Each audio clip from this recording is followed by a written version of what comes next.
Continue our discussion on Python programming language. In the current session, we are going to discuss on control flow. So, as we have in most of the programming languages, that is how the program will proceed. So, for that, control flow is required. In Python, also we have the basic control flow. We have a while loop, for loop, if statement, and we have the break, continue, and pass statement as well. Okay, it is like mostly similar with the programming languages you already know, that is C, C++, Java. More or less it's the same thing, but we'll discuss on that as well. So this break statement, it breaks out of the innermost enclosing for or while loop. Okay, so how it works I'll show you. Then continue is like continues with the next iteration of the loop. So if within a loop, if I write continue statement, then it just ignores the rest of the statements written in that block of iteration, and it just continue with the next value of the iteration. And this pass statement, it is something new here, is not present in most of the programming languages. So it can be used when a statement required only syntactically, means actually it does nothing. If you want to write, suppose that for more readability, more understanding, you want to write a block of maybe some conditional statement, then inside the block you can just write pass, so that when that particular condition is satisfied, it is just going inside that block and does nothing. Okay, so for that this pass statement is used. So I will go to Jupyter Notebook and I will show you with example that how control flow works in Python. Okay, so here in the first cell I have written list. I have created one list 1, that is 1 2 3 4 5 values are there. Then I have declared two values, two variables, I equal to 0, sum equal to 0. I have just initialized these variables. Then I have a while loop. Inside the while loop, so I have written one condition.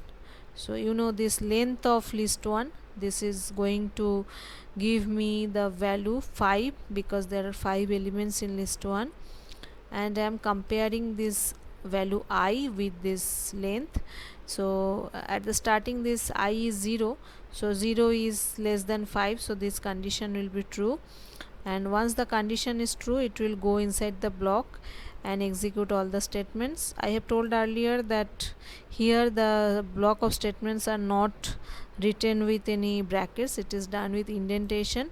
So whenever you are writing while, then there is a, you can see that this colon is there, and after this colon if you just enter, so it will go to the appropriate position. Okay, so it is actually one tab position, one indentation. So if you don't write the indentation correctly, then this code will give you error. So as while is starting from here, so the statement or the set of statements you write in this indentation, it only works. If you write it in some other place, then it will give you indentation where. So here what I am trying to do, in the while loop I have these two statements. Okay, you can see that the print statement, the indentation is different from this and this. So this print statement is actually not part of while loop. So this while loop works like other programming languages. So once this condition is true, it will go inside this while loop and it will execute whatever is written. Then it will go back to while loop and it will check the condition again with the new value of I, and if it is true, then only it will go again inside the loop, and if it is not true, then it will not execute these statements and it will just go out of the loop and it will go to the next set of statements. Okay, so here you understand that as I have written while I less than length, so this while will execute for the value of I equal to 0 1 2 3 and 4, right? So what I am doing inside the while loop, that I am just adding this sum with this list 1 I. So I will start from 0, you know, so it is like list 1 0 is added with sum, then I becomes 1, then it comes again and list 1, then list 2, then list 3, then list 4. Okay, so the purpose of this while loop is to make the summation of all the values inside the list. So actually the sum should come as 5 plus 4 9 12 14 15. Okay, So let us execute this block of code. So you can see that the total of all the list element is 15. So that is how I have does the addition of that these all the elements in this list one, okay, with the while loop. Next I'm going to for loop. Now I can write for loop in many ways. This is okay, this list one, this is like the last example, last cell I have written. Here also I have created one list one, and then I have created another integer sum equal to 0. Then I have started a for loop. So in the for loop I am writing for I in range. Range is a function which will take all the values given here, okay. It is the starting, it will be inclusive, it will be exclusive. So if I write for I in range 0 to length, that means 0 to 5. So here this loop, this for loop will execute for I equal to 0, I equal to 1, I equal to 2, I equal to 3, I equal to 4, okay. So it will be exclusive of this second value and inclusive of the first value. That is the work of the range function. So this for loop starts, and inside I am doing sum equal to sum plus list 1 I, that is list 1 0, then I will be increased, okay. Then I am going back here and the same thing will happen, okay. This is not required actually. So this is not required, I equal to I plus 1, because anyway I will just increase every time because it's a for loop, okay. In while loop I does not increase automatically, we have to increase it, but in for loop it's not required. So it is just one by one it will increase. So it is the same thing it is doing. List 1 0, list 1 1, list 1 2, list 1 3, list 1 4. So it is just summation of all the elements of list 1 through the for loop. Then I can use for loop in another way. Here these two are same as from the first example. List 1 equal to this one list I have declared, then I have declared one sum equal to 0, then I have written for I in list 1. So here I will be the values in this list, that is possible, okay. I can write for loop in this way. I am not giving any value range, but I am providing a list to the for loop. So what it will do, it will just move from the first element to last element of the list. So in the first iteration I will be 1, second iteration I will be 2, third iteration I will be 3, and so on. So that's why in the for loop you can see I have simply written sum equal to sum plus I. So I don't need to write list 1 I, because I'm just here I'm not going through the index, it's directly the elements I'm accessing in the I variable, okay. So it is just iterating over the list. So that is good thing about this for loop, that it is very easy to use. So simply you don't need to know the length of the entire list. So you can just write for I in list 1. So whatever may be the number of elements, it will move through all the elements one by one. And here simply I am doing sum equal to sum plus I. So if I execute this, so again I am getting the same thing, that is 15, okay. Now this is the if statement. So if is something which is a conditional thing. So if I for a set of values, if I want to take particular action for a particular set of values or particular range of values, then I can use this if block, okay. So here you can see that list 1 equal to this, I have this list 1 minus 1 minus 2 minus 1 0 1 2, and then I have a for loop.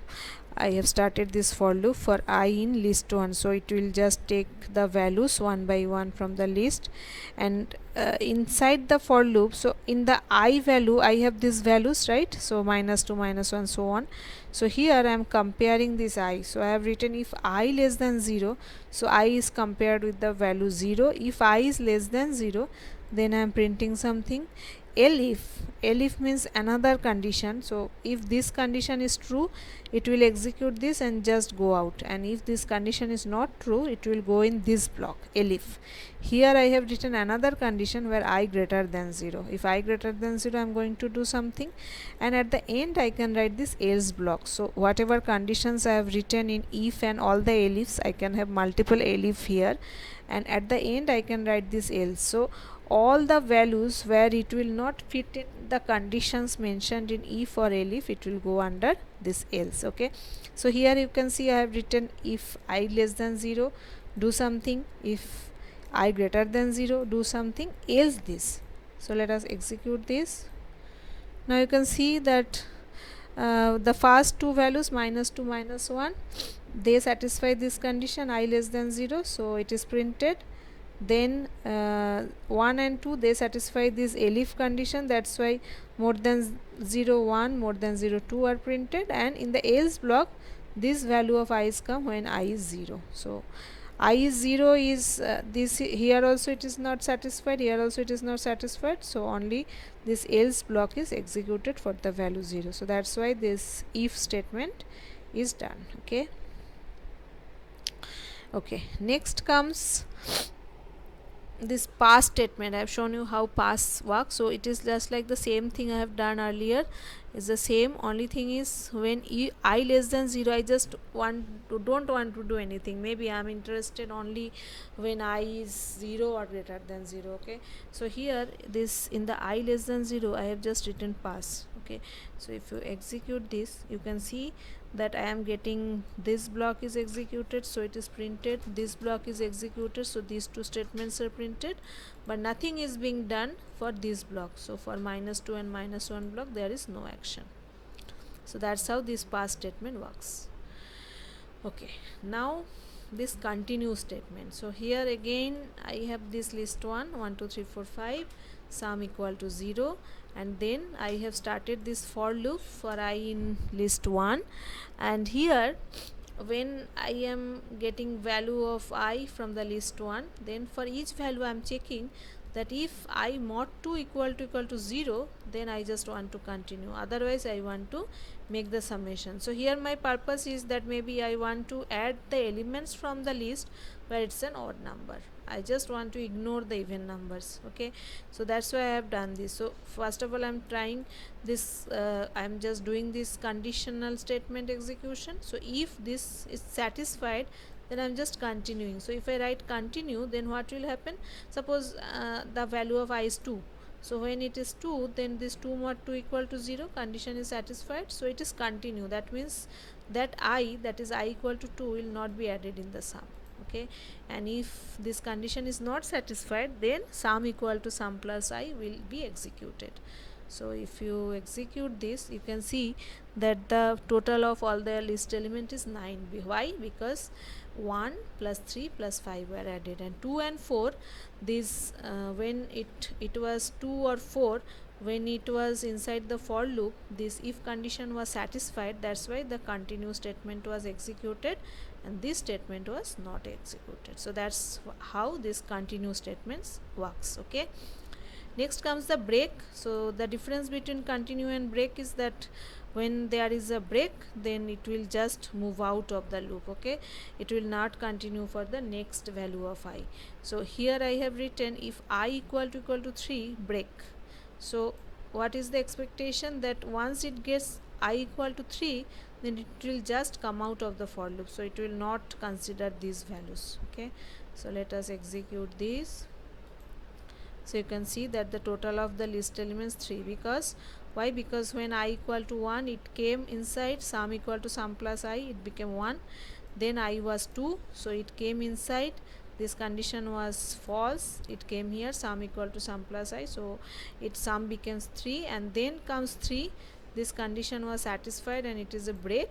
So once break, it just goes out of the for loop, though the value of I should move till 5, but once there is a break statement, it just comes out of the loop.